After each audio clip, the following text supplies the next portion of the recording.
Okay, so hello everybody and welcome.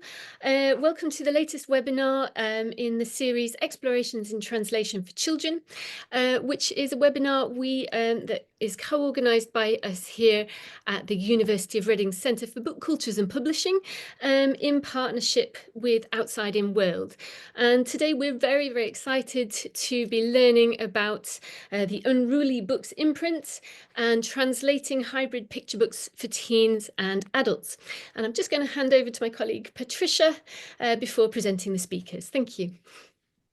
Hello and welcome everybody. Thank you to Sophie and the Center for Book Cultures and Publishing, our cherished partners in organizing and offering this endlessly fruitful webinar series dedicated to our mutual mission to cultivate deeper study of, education on, and advocacy for children's literature in translation. Our thanks to all of you for being here and making this such a vibrant community hub. I am co-introducing today as a trustee and longtime colleague of Outside In World, the organization dedicated to exploring, promoting, and celebrating children's books in translation. So I love our topic and our imprint today, Unruly Books. Even the name gives me breath. Imagination, the imagination out of which exciting, category-defying hybrid literature grows is necessarily unruly. And translation is unruly too. It relies on the unbounded, courageous imagination of the translator, as well as their training and skill. So thank you, Claudia and Eugenia, for your wonderful Unruly book work and for sharing your wisdom and practice with us today. And now back to Sophie to introduce you. Thank you. Okay, so hello everybody again then. Just one more point. If you wouldn't mind keeping your microphones and cameras off, please, that'd be really helpful. But do make use of the chat. Let us know where you're joining us from and what you're interested in children's books is. So, as it says here on the slide, the topic today is going to be talking about the Unruly Books imprint and translating hybrid picture books for teens and adults. And we're going to be in conversation with our two speakers today, who we are really delighted to welcome. We have Claudia Zoe Bedrick, who's the publisher, editor, and art director of Enchanted Lion Books, an award-winning independent publisher based in Brooklyn. And her work is nourished by every day by an abiding sense of wonder and a deep appreciation for the spirit and creativity of children everywhere. And we also have Eugenia Mello, who's an occasional art director at Enchanted Lion and Unruly, and a core member of the team for strategic and artistic development. She's an illustrator and graphic designer from Buenos Aires, Argentina, currently living and drawing in New York City. She's passionate about rhythm, movement, feelings, and uses colours and shapes for things that are difficult to put into words. She strives to make images that express feelings and moments in a musical way. So the first question that I have, or it's not a question, it's a bunch of questions, is, first of all, would you guys talk to us a little bit about how does this imprint come about, please? And by extension, what are hybrid picture books? Is this something new for Anglophone publishing? And why did you think it was interesting to bring this to English-speaking readers now? Thank you. I'll hand over to you guys. Do you want to start, Eugenia, or should I start? I can tell my side of the story, and then you can Okay. All right. Sounds good. Just as an introduction. So I had been working at Enchanted Lion, which actually has been around for 23 years. 21. 21. I'm excited for more years. And I'd been working for 2 years back in 2020. And one day we were reviewing this book called The True Story of a Mouse Who Never Asked for It. And it was the pandemic, and we were in spring inside our homes, feeling spring through the windows. And we were talking about books, as we always do. And this book came, and it's kind of a different book in the sense that, first of all, the artist who Claudia has a long-standing, lovely relationship with, has done other books that were within the bounds of regular other picture books, but this one had a more graphic approach, a more conceptual approach to the images, and that was fine. But as we read through it, we were both like at the end, oh wow, what are we going to do with this book? Like, how do we, as we always talk about, or what I've found so incredible about working in publisher, like how do we place it in the world? Like, how do we make space for it?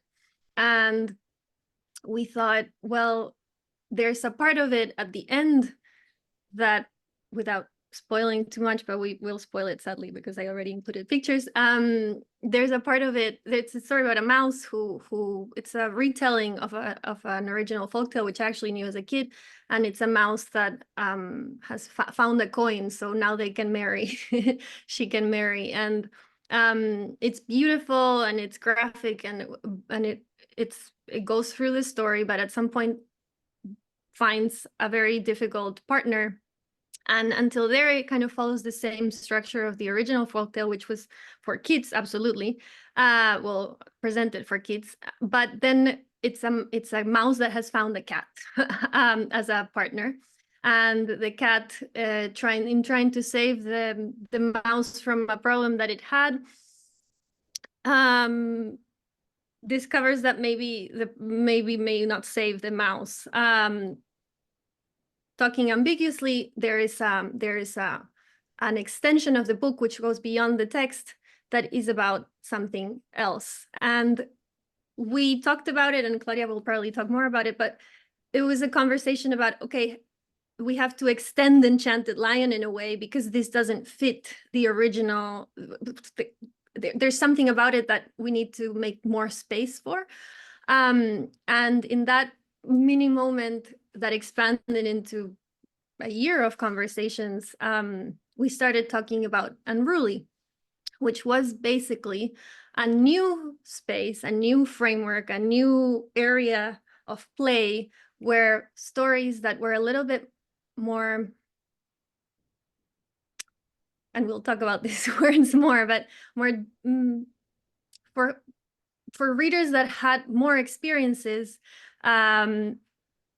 to kind of also access these stories, right? So this is the whole conversation of today, so that's why it's a little hard to condense. But what was so incredible to me is that moment of thinking that a new framework creates space for more stories. Not it and Unruly, and I think what's particular about it, or to me was particular, is that it grew from a one book, a one story that kind of needed a little bit more space.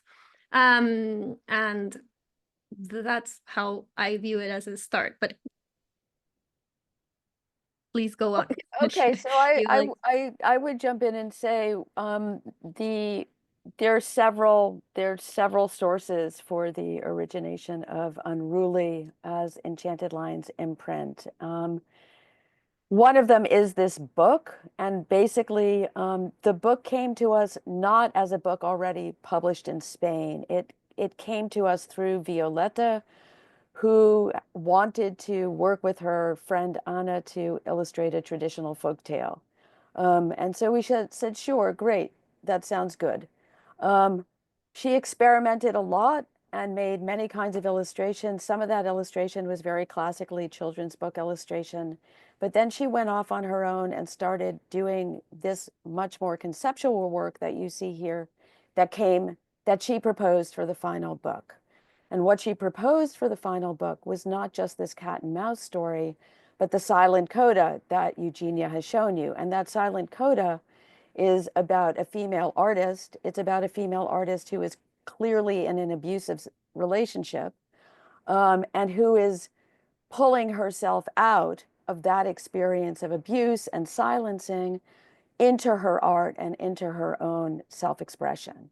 So in looking at this book, we understood that because of this silent coda, it was no longer a children's picture book about a cat and a mouse, but a different sort of book, a book that relies on adult experience, adult comprehension, and was more mature than the material that we would wish to offer to parents and children.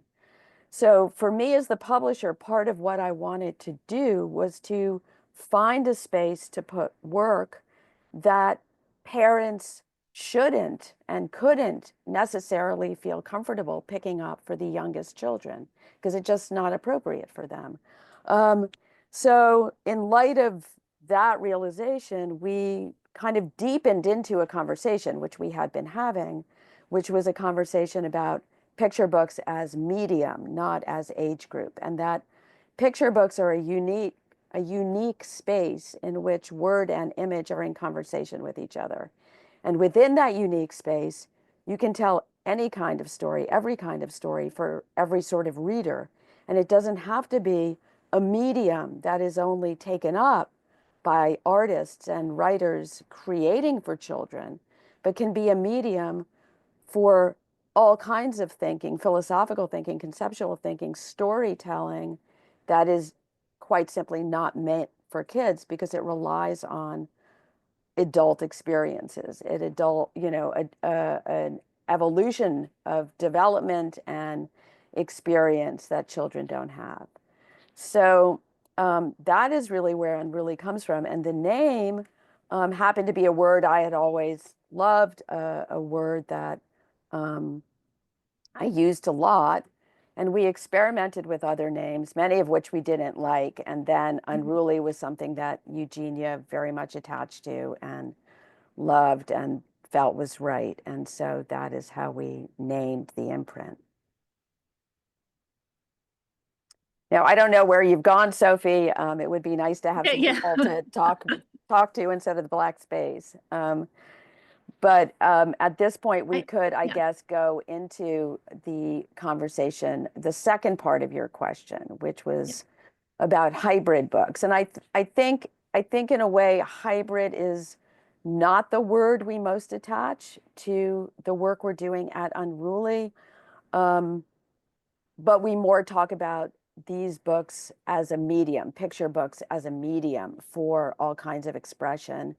The hybrid nature, I think, came in an earlier moment of thinking about Unruly, where we were saying they were hybrid in the sense that maybe from the point of view of the marketplace or the point of view of the library or the point of view of critics, let's say, they would seem to be hybrids of picture book, artist book, or picture book, art book, or picture book, graphic novel.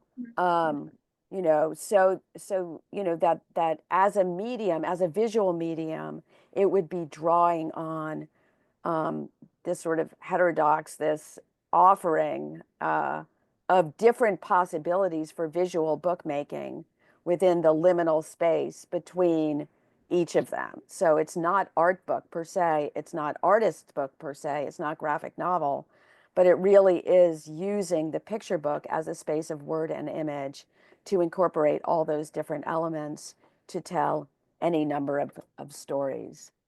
Yeah, and what I love about it and what I think is so fresh about the approach is that it is coming from an imprint from a publisher that is of children's books, right? So that's what it's kind of immersed in, that initial medium and it's opening up a space from there, which also brings that kind of storytelling information towards this hybrid mixed space. Yeah, and I mean, Enchanted Lion is a publisher that has published many books that might have been Unruly had Unruly existed. And I would never say that it's clear cut, or with many books, it's not clear cut. And as we go through Eugenia's beautiful presentation, we can see that some of the books published under Unruly, like this one we've been talking about, clearly belongs there because it's clearly mature content that has no relevance to kids. But there are other books, such as the Snow White book we did with Beatrice Almaino, which might have been, it might have been published under Unruly. We decided not to do that, but it's not like there's a clean break and it's black and white and you can, it's not a clean break by any means. And also what is enabled, I guess, or what is opened with this kind of imprint opening is that a new way of reading the books that are published, right? So on one side is creating space for books to exist, right? But also, or to be channeled out into the world, but also creating space for books to be read in a certain way, or why is this an unruly book, and to read other levels of it, or search for something else, because there's a framework that's kind of putting a visor over it, right? Like a new glasses, right? This is this is a way to look at this, right? Which I think is interesting in the way of reading, right? Like you read it differently because it's coming from that place, or it's I think it's also important. Organized that. Yeah, sorry. Sorry, Eugenia, I thought you had finished. There was a No, gap. go. Yeah. I was going to say, I think it's also, before we start moving through the sequence, I think it's important to note at this point that publishing books for older readers, it doesn't mean that we look down on children in any way, or don't think children are capable of the most sophisticated and fresh and open responses to illustrated books. It's just that not every experience you're talking about, not every idea is going to be something that has relevance yet for a child. So, you know, we want to be very careful to say that, of course, we believe that children are supremely capable of understanding much about life, and we always seek to give them really quite sophisticated and complex material under Enchanted Lion. But there's stuff that, of course, doesn't fit into children's books. And so that's the stuff that we're tending to put more into Unruly Books. And as we move through the presentation, we can discuss the different reasons for that. It might be the sheer abstraction of the art. It might be the distance between word and image. It might, be many, it might just be the maturity of the topic, such as abuse and rape. It can be many different things. Yes. And we can look at some of those things as we scroll through the visual presentation. The final part, just as a quick line, because I thought it was interesting in the question, why do you think it's interesting to bring this now to readers? We spoke about it as well with Claudia, and I've been thinking a lot about it. The picture book has evolved, right? I mean, it's not that this the idea of it couldn't have existed before, right? But the medium of children's books has evolved in the past 20, 25 years, right? Or Claudia, you have so much more perspective, but now it's more possible because there has been an evolution in working on how we tell stories and how we read those stories, right? Which I thought kind of we could speak about. Yeah, I mean, there are a couple of factors here. Like Unruly just happened at a very organic moment in the life of Enchanted Lion. Like it could have happened at another point, but it didn't. And I think there are a few things we should note. One is that, there are many other publishers who are publishing picture books for adult readers. We're not the only publisher doing it.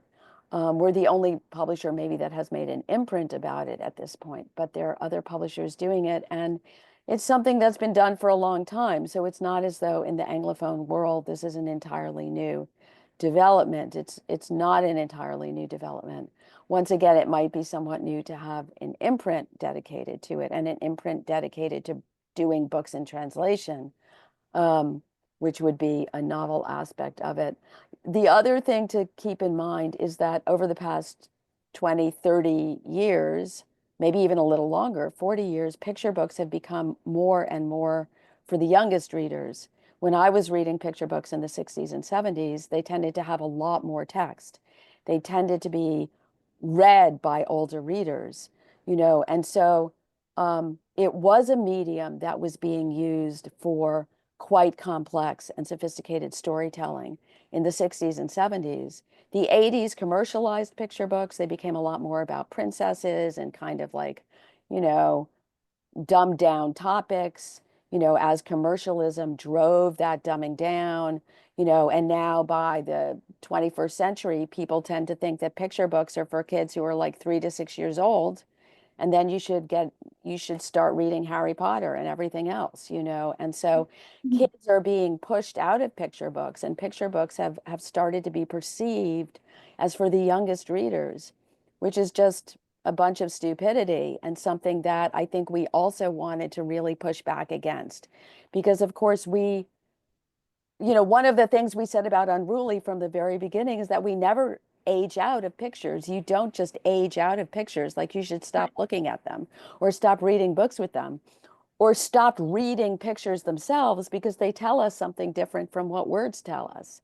And so, it's a kind of important moment to reassert something maybe we knew previously but lost track of, which is that picture books are not just for kids who are 3 to 6 years old. Yeah. Thank So, you. Can I jump in and just say thank you for that presentation of what how it came about and the name, and I can sense, I think, in the conversation later in the questions we'll probably be really exploring this idea of relevance for children and what we understand by appropriateness for children. I think it raises some really, really interesting questions.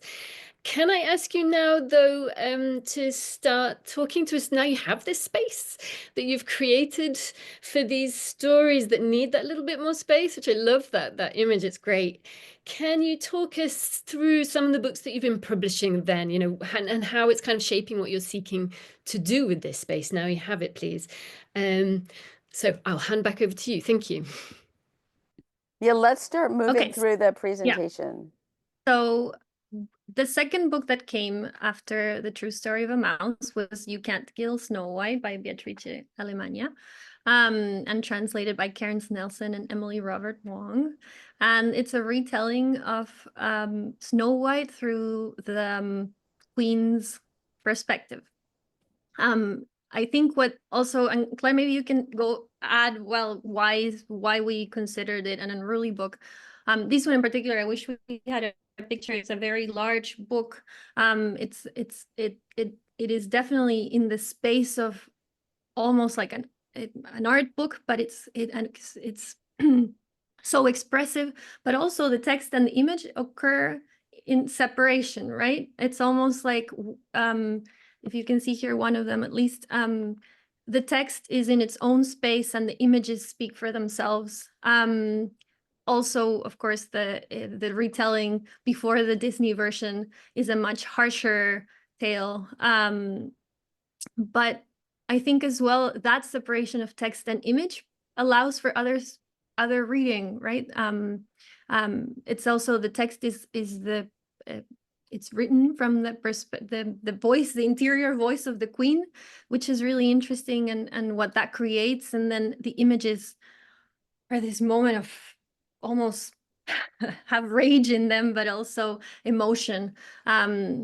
So Claudia, I mean, so just to say that Unruly is an imprint for readers, 10, 12, 14 and up. It's not just for adults. So it is for kids in a way.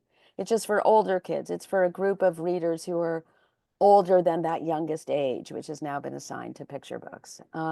The structure of this book is that it's I think 3 or 4 images. So it's a long visual sequence, and then you'll come to a double page of text, and then you have another 4 images and come to a page of text. So you're really reading the images on their own silently, and then you'll come to a moment of text.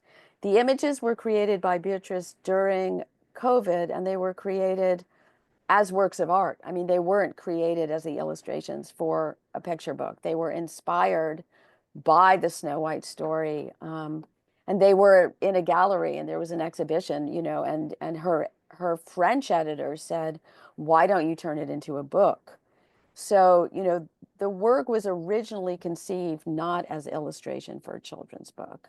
And I think, as Eugenia is saying, it really is an art book in some way, where, as you can see this image on the screen, it's inviting you to come and read it and to really penetrate it, and not to read it not to just read it in tandem with like the Snow White story as it's unfolding, but to read the pictures on their own that tell you a lot more about life and relationship and psychology than just that story, which is sort of the jumping off point. So it is quite a sophisticated act of reading. And a lot of kids who are maybe 6 or 7 or 8 might like sitting down and looking at the pictures in this book. But it's not a bedtime read aloud. It's not a book for classroom use. It's really not a book that they're going to understand before the age of 8 or 9 or 10, maybe. You know, and maybe not even 8 or 9, but it could be, you know. So we had thought about publishing it as an Enchanted Lion book.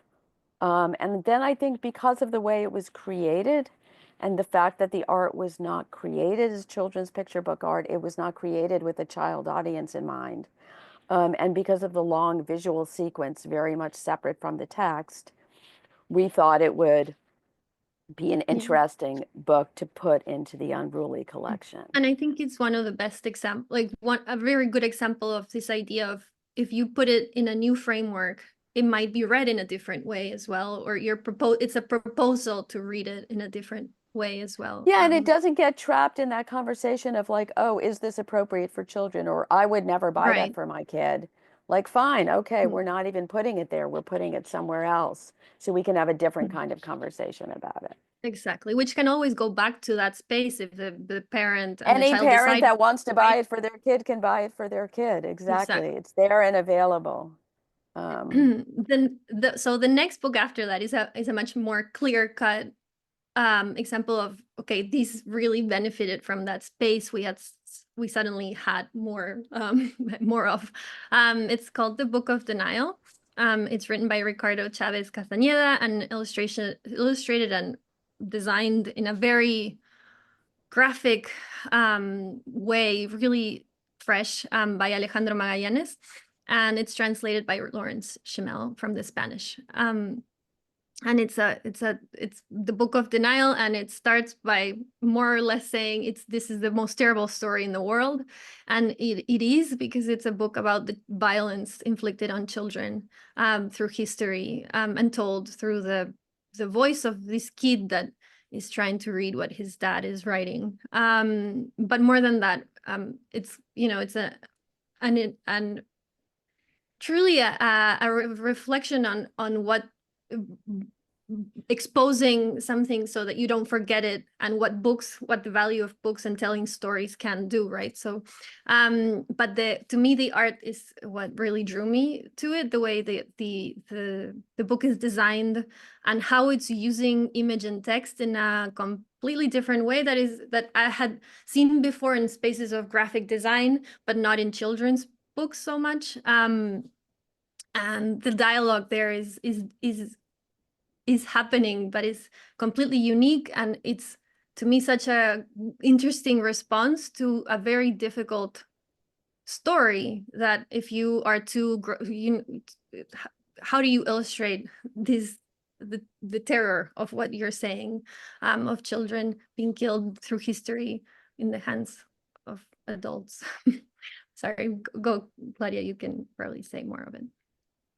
Yeah, I mean, there are a couple of fascinating dimensions to this. One is that, you know, the images are really critical in bringing the horror of the story home and not allowing you to turn away, which is part of what the author says he's doing. He's saying, I'm writing this book so you cannot deny the story. You cannot engage in denial. We can't, as a culture, continue to deny the fact of violence being endlessly visited upon children, even perhaps when we don't know we're doing that. He's a children's author in Mexico as well as an adult author, and he felt that he couldn't continue to write for and about children without addressing this terrible topic. And so the images are really critical, inviting you into the visceral sort of horror of all of it. And what's been fascinating is, for us, I think, is that we published it as a visual book, and then also as for its content. It's been more talked about and I think more noticed for what it's doing visually, because nobody really wants to talk about the content, people want to continue to deny that what it's talking about is true.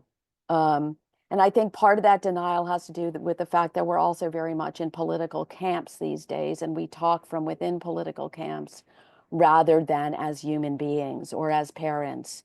And we get very confused as to how to talk about things. But the fact of the matter is that what this book is addressing and the way in which it's addressing it is really challenging and really raw. And it wouldn't work as it does if it were a book without the images, because then it might just read like a tract. It might read like, oh, here's some author who's gotten all hung up on like some violence against children. But there's immediacy. There's like immediacy and palpable feeling in the way he's telling the story. And there's a choice also in the page turns, in the amount of space taken for some lines and another longer texts, which is also really interesting for the reading, which if it was just a book without images, it wouldn't have those pauses. It would have none of that. Exactly. Right? Exactly. Do we have any other images of it? No.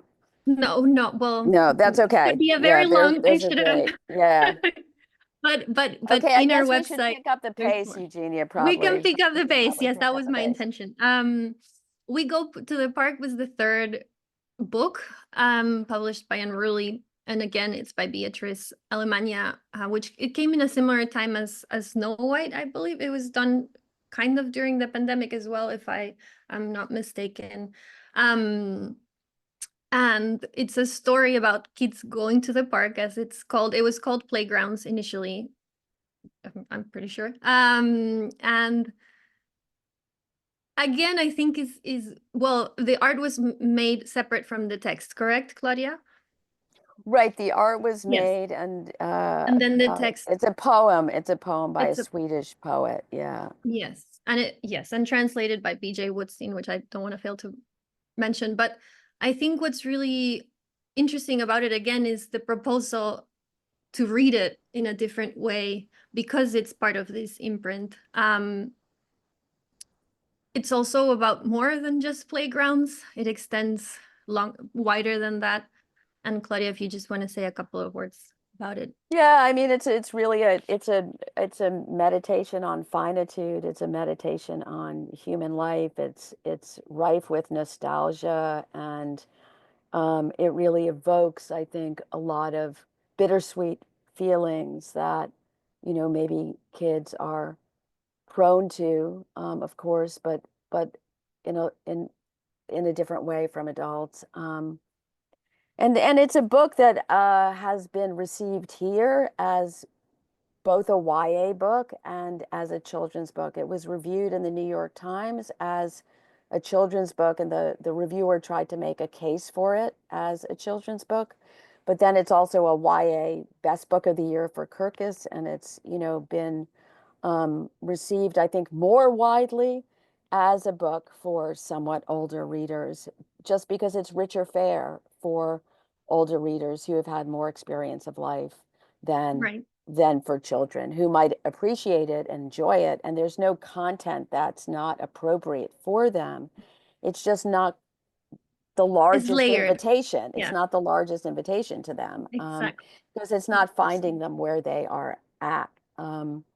But I guess something else to say here is that this book is translated from Swedish. The previous one was translated from Spanish, from Mexico. The previous one was from Spain.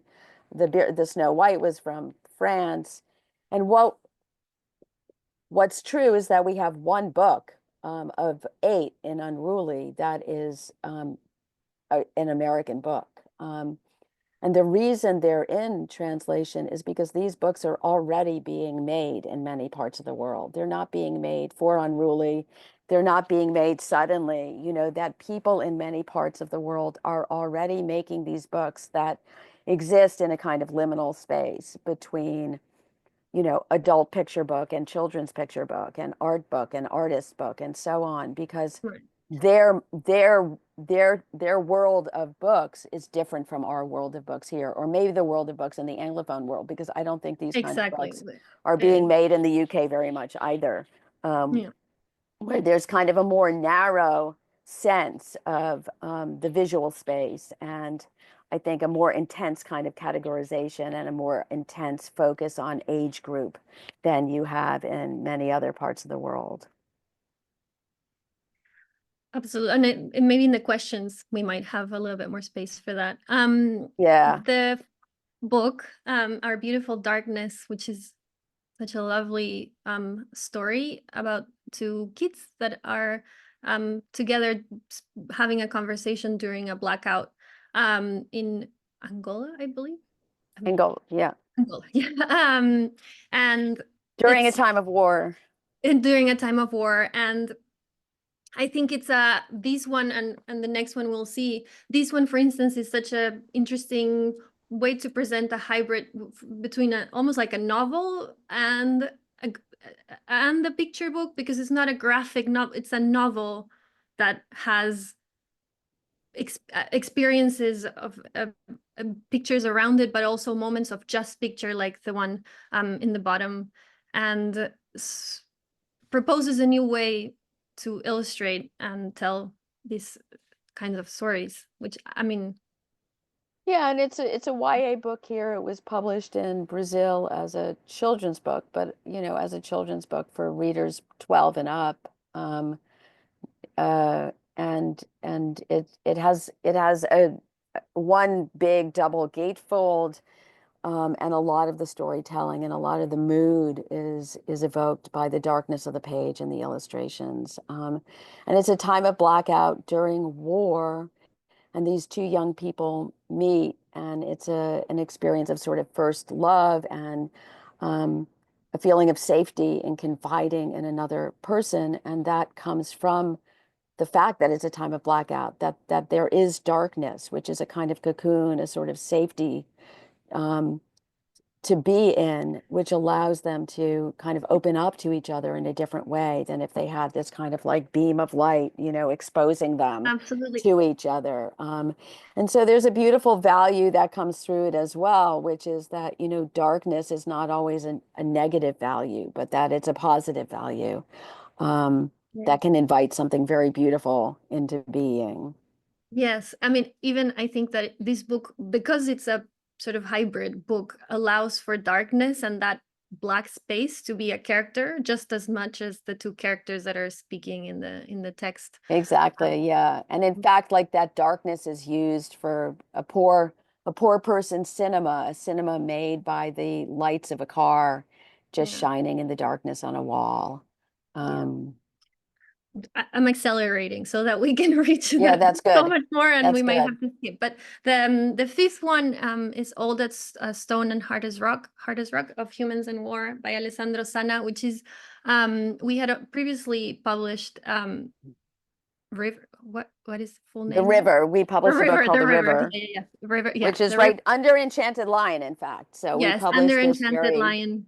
sophisticated book under Enchanted Might Lion. have more if we had 2 hours. Probably there would be more. But it's the story of humans and war, basically, and it's so silent. It looks right. It looks from the very beginnings. It doesn't go past 9/11. It only goes up to 9/11. And it's entirely wordless. And it just goes through. It goes through kind of violence, periods of violence and war, but also creativity. It's sort of about the artist's hands and how hands both create and destroy. And so we can talk about that a little later. Yes. But I love this note. This was part of the publisher's note. We need pictures, not because of the limits of language.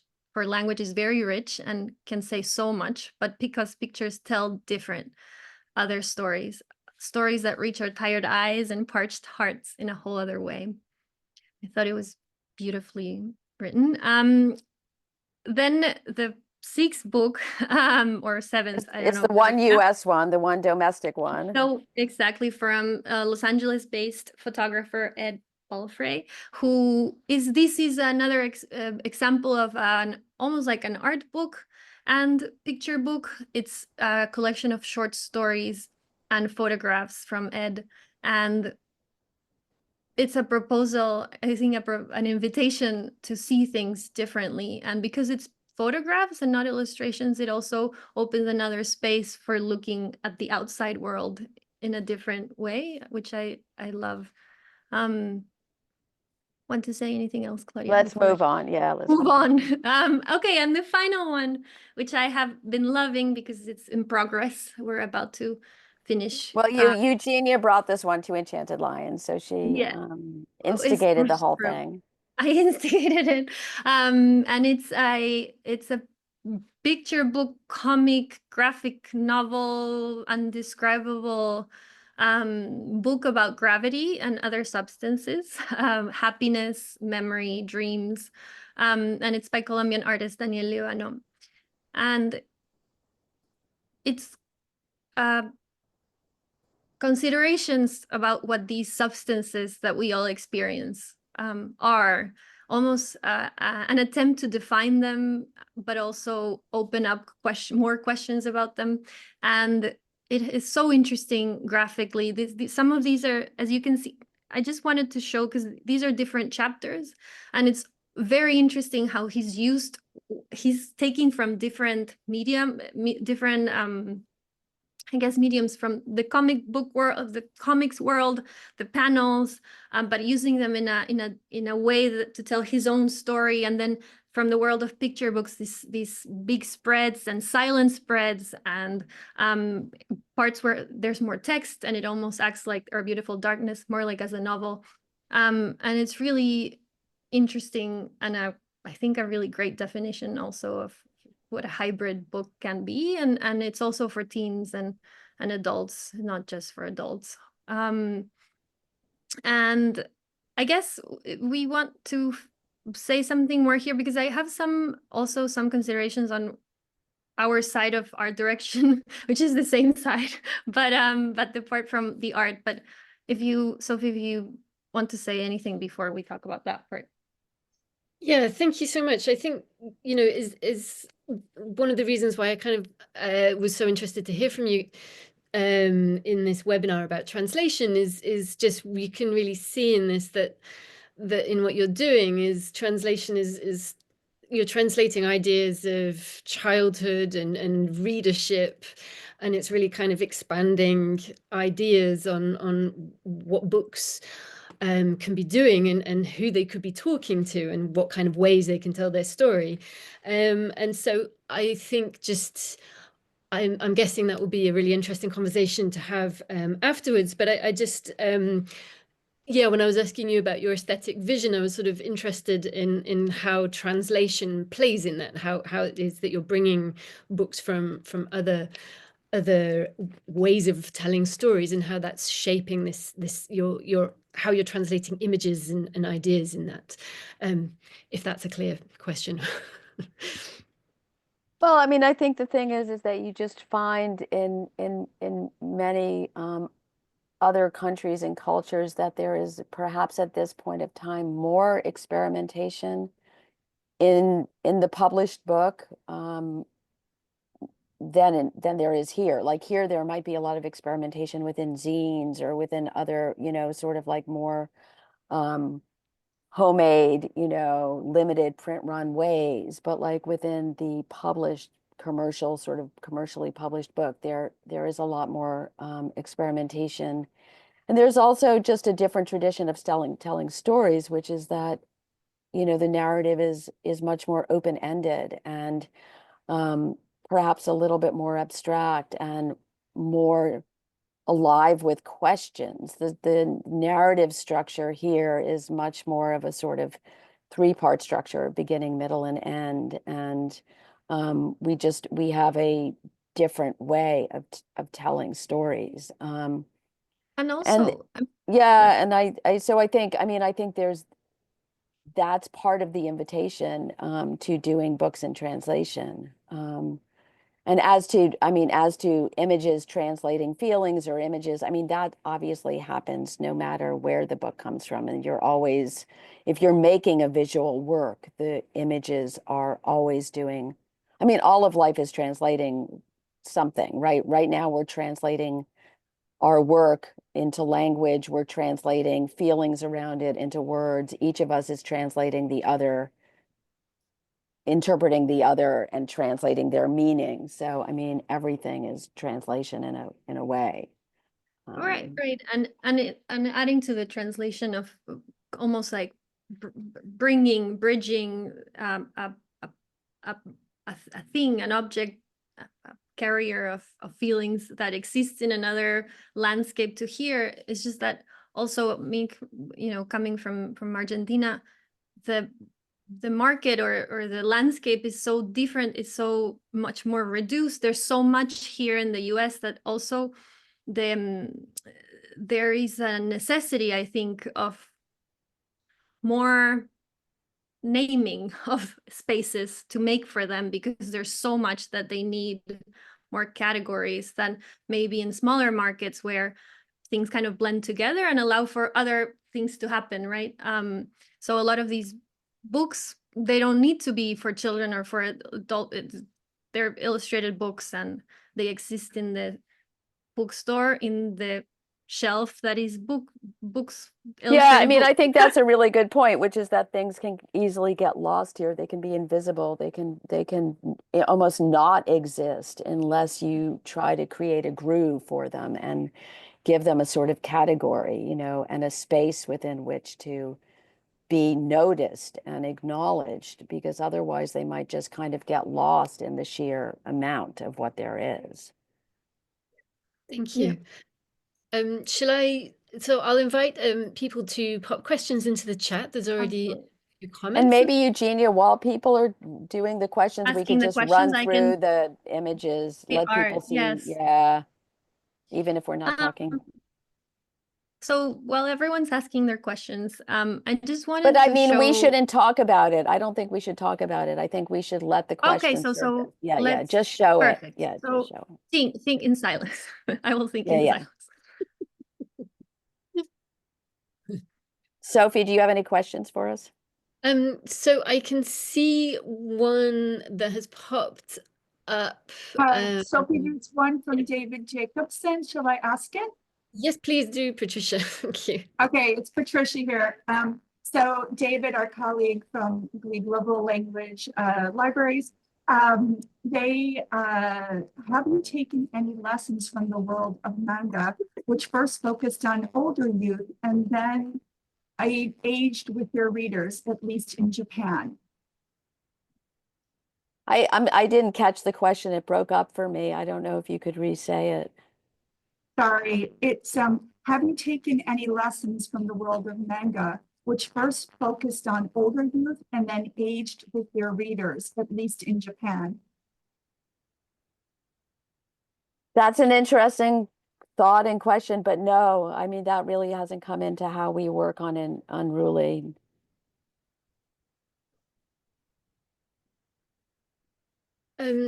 Can I ask, actually, I think Michael Heyman has an interesting question. I could sense that. I think I kind of invited in the way I presented this webinar to get people thinking about these categories of children and adults, and he's asking, your website talks about these books as for adults, but in this talk it does seem that they can be for children and YA. So he's interested in this claim about adults, which might limit the scope. And, could children experience in their own way the complex visual and written narratives? As you say in your on your website. So, and I get the sense, how do you feel children might experience these books or be accessible? Well, I don't, I'm sorry to say I don't manage the website, but it certainly should not say that Unruly is only for adults. It never did say that. If it does say that now, that's some kind of mistake that has crept in. It certainly has never, ever proposed that. So we'll have to look onto the website side of things, because that should not be anything that, I'm not aware that we ever said that. So something must have gotten edited in a direction. We've always proposed Unruly for YA and adult readers, and have always, said that it was for maybe kids 10 or 12 and up. So what we're not doing is saying that these books are for children of every and any age. We have always said that of course, there could be parents who want to share these books with their children, and there could be children who find them and appreciate them. And why not? That's absolutely possible. But what we're trying to make a distinction between is books that are created for children and books that are not created for children. Because many books are created for children, and some of the greatest books of children's literature were created with the child reader in mind.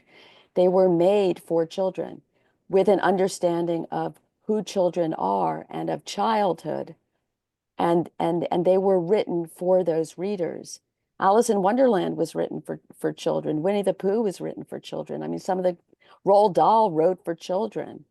And so the thing is that it's a very beautiful thing to write for children. And maybe at this point, we're also a little bit confused as to what it might mean to write for children or what childhood is about, because that changes all the time. And I think part of what one of our Unruly books is saying, the Book of Denial is saying, is asking adults to think about, do we really know at this point in time, who are children for us? What are children?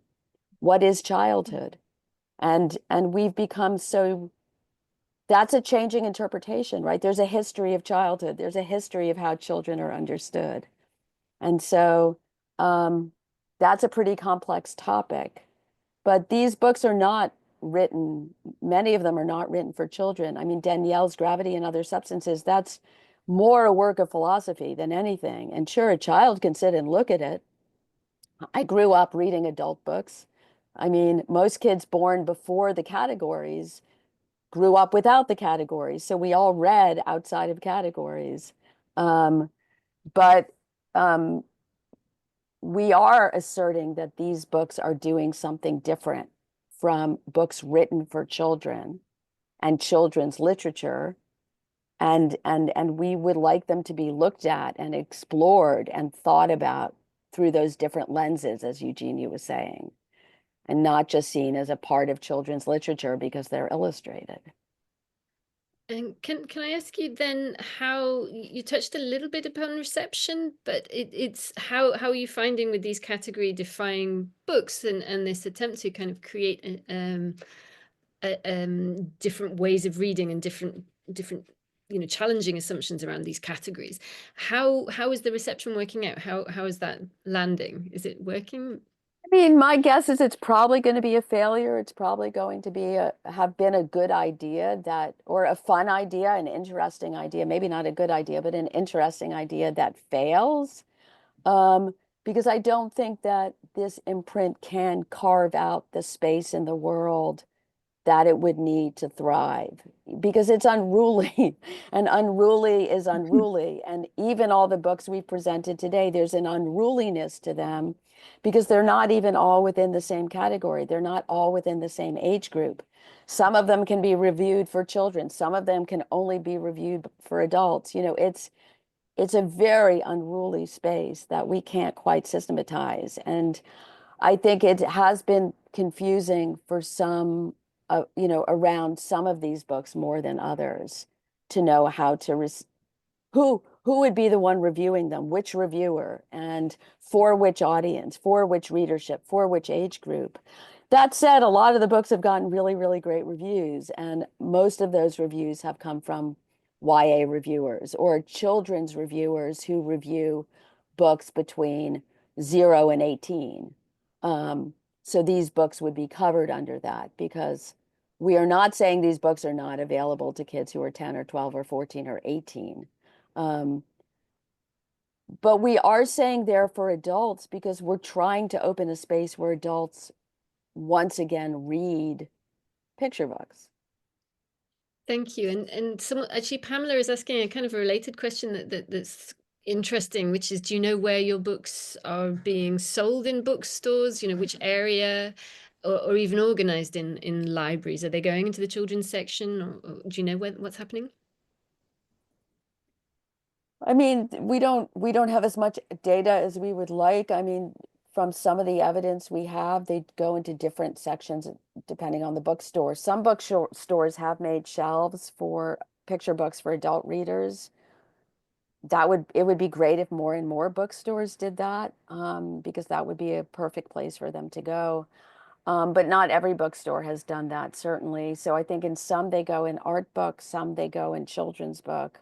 Um, some probably don't carry them because they don't know where to put them.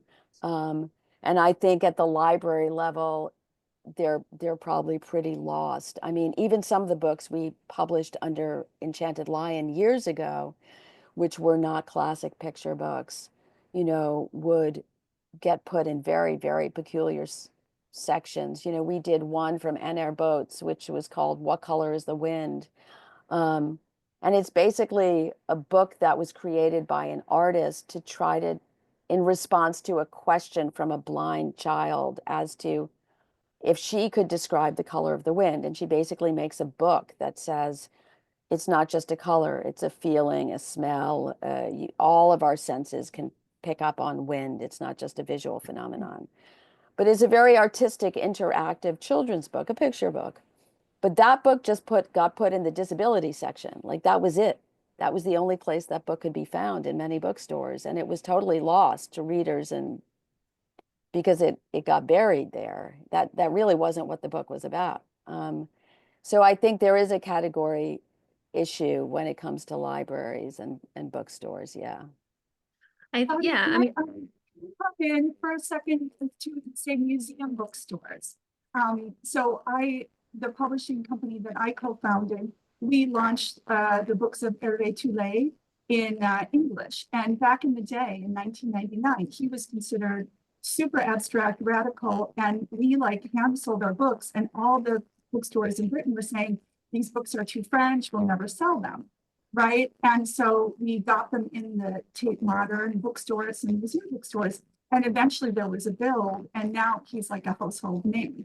But in the day, it was considered really controversial to have like a black Christmas tree, to play with colors in strange ways.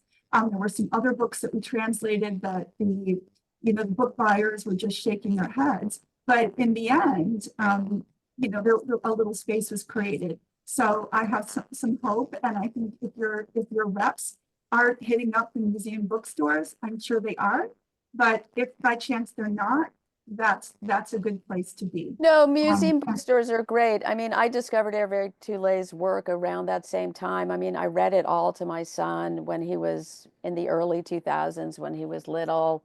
They were hysterical. They were funny. They're total children's books. I mean, but they did. I mean, we had the same problem years ago in the beginning of Enchanted Lion with the books we did in translation, because it was so typical for everybody to say, oh, the book's too European, it's too French. It was like a typical American British thing or whatever, but it just was a sign of fear. But it wasn't really about a book that was too adult or too sophisticated. They were all children's books, and they were all published in France as children's books.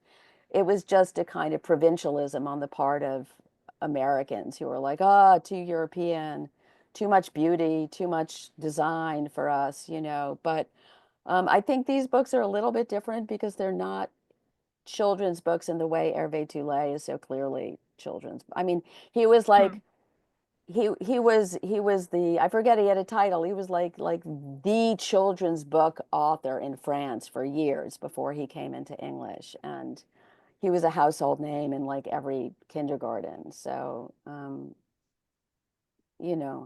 think it's a little bit different. Thank you. We have another question from Theodora about translation here, and she says they're wonderful books and great presentation. To your knowledge, have any of the translators faced that problem that is often faced by of having instances in which the words, the verbal text clashes with the visuals at all?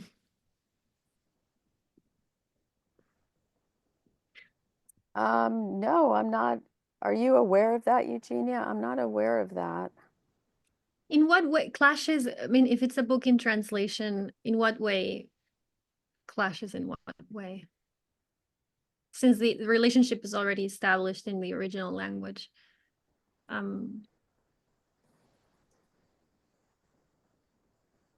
Well, perhaps we could wait for her to clarify in the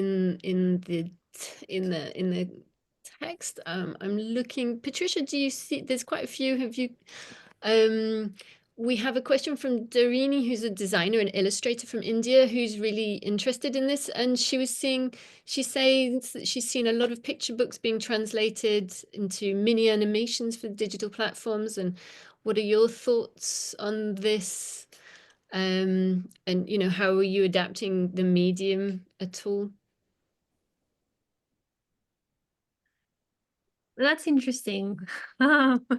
Opening up a new another space of digital kind of, I think, I mean, I don't know. I think that's all like that. There's so much already within the printed space that can be done that I'm not sure if it's been a consideration. I think it's really interesting to think about that, but it just opens up so many other topics and possibilities, right, Claudia? Yeah, I mean, we really haven't thought beyond the printed book at this point. So there's a bunch of questions to you both about where you source your illustrators and your books. People are interested in pitching to you. I've been referring people to your submission guidelines, which I assume you have on your site. But if there's any recommendations, I think you have attracted a lot of illustrators. If there's any specific recommendations you'd like to make for those who are asking. Well, I think, unfortunately, I think at this point on our website, there are submission guidelines, but I think it says that we're currently closed to submission for the reason that we have not been able to be responsible to the sheer amount of submissions we get, and we don't want to invite them if we're not reading them at a good pace and responding to them and processing them. So. But that said, to be encouraging, I would say many people contact us all the time. They don't really care what the guidelines are on our website, and they don't care that we say we're closed. But people take their chance all the time, and they send stuff. Right. And as an illustrator, I would say that a very good idea is if you have a good story. I think that's right. Yes, I right? think that's right. Send it and share it and share why you're excited to tell it, why it needs to be told. I mean, what I've loved this conversation, and thank you for having us. But I think one of what Claudia said that I hope that I want to highlight it is the publisher of this imprint says is probably going to fail, right? But why make it if it's probably going to fail? And I think that underscores how much like it just shows a publisher that wants to make books because the books deserve to have that space in the world, regardless of the success of monetary success, right? Or like, but because they deserve to have a space so that someone will find them on the other side, right? Like, because that's what a publisher does. It makes space for stories to come out into the world. So whoever needs them will find them. And so as an illustrator, I tell other friends and illustrators and colleagues, fight for your story. If it deserves to be told, you have to find someone that will you have to tell someone that is absolutely submerged in submissions why yours really needs to have a space. And so I think that deserves an email that kind of tells that story. At least from what I know from this publisher in particular, I know they will read your submission. We do read the emails that come through, and it makes a huge difference to actually write an email that expresses something personal and tells something about what you're trying to do and what you want to make or what you want to tell, as opposed to just sending a bunch of portfolio links that, you know, if you send a bunch of portfolio links, they're probably not going to necessarily pay attention to them. You know, and it's much more likely that just randomly by chance, we might find you someday on Instagram, because we do look a lot. We research and look and try to find out what people are doing. But as Eugenia says, like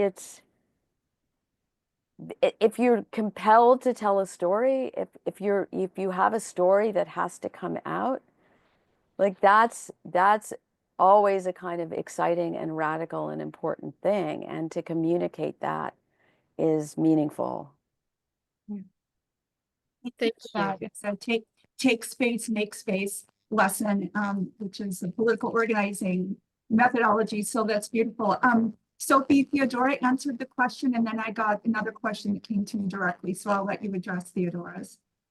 Okay, so I'll just because we're sort of moving towards wrapping up, but I thought it's interesting. Carmen in the chat noted that she was thinking about the age issue and noted that the Ana Cristina Herrera's book here in Spain, the Spanish version is actually recommended for 7 to 9-year-old children, which is really interesting. Correct. That's correct. Yeah. Yeah. And then Theodora's got back to us saying that, you know, she's talking about actually asking you about the rendering of meaning in another language might create a different image or concept that then maybe takes you away from what the illustration is saying. So, I mean, perhaps an idiom in the source text that's supported in the illustration, but then it might be harder to replicate it in the translation. I guess, you know, have you seen, as publishers, have you kind of seen those kinds of issues? Is that something you've noticed? It's interesting that it doesn't jump to your mind instantly. Examples. I don't think in the Unruly books, and I think maybe part of the reason is that there's already quite a distance between word and image in most of them. So you don't have, the images aren't illustrating precise moments. They're engaged, but they're not reproducing what is in the text. And then, of course, you know, I mean, I'm thinking about the Book of Denial, and I'm sure that there were moments in translating the Book of Denial where, yeah, I mean, there might have been, just like in any translation, there might have been an idiom, or there might have been some set of words that you have to make sure you're getting into, you're achieving the same concept in English, because, you know, we all have different idioms and we all have different images for saying certain things, but it didn't produce a problem in terms of the images. No, and this example also didn't clash, but I remember it was interesting because the wording of the cat played a little more there. This evolution of this cat, mini cat, and then growing into big cat, is in the text, and then there's a relationship between the entanglement of that string and the word for the cat that needed to be changed in the English, because in Spanish you can kind of make a word longer. It almost they pile together. I cannot remember exactly what the word was, but yes, that changed. Instead of a word that is kind of keeps adding onto it and kind of making an entangled word for the cat, it's now it had to change because that is not possible in English. But it wasn't necessarily a clashing. It was just the act of translation. You have to kind of jump, make that little. And that's exactly what we find fascinating. And Theodora, thanks you very much. That's exactly what she was kind of interested in. A last point from Tonka, writing in the chat, and they're saying creating a category, albeit an unruly one, is an incredibly clever way to combat the rigid categorizing in the English-speaking world. And they love listening to your reasoning and presentation of the titles. And then the question is, well, what next? You know, because we're going to be optimists and think that this is going to work and that you will be carrying on. So how do you see Unruly evolving as the market catches up or whatever?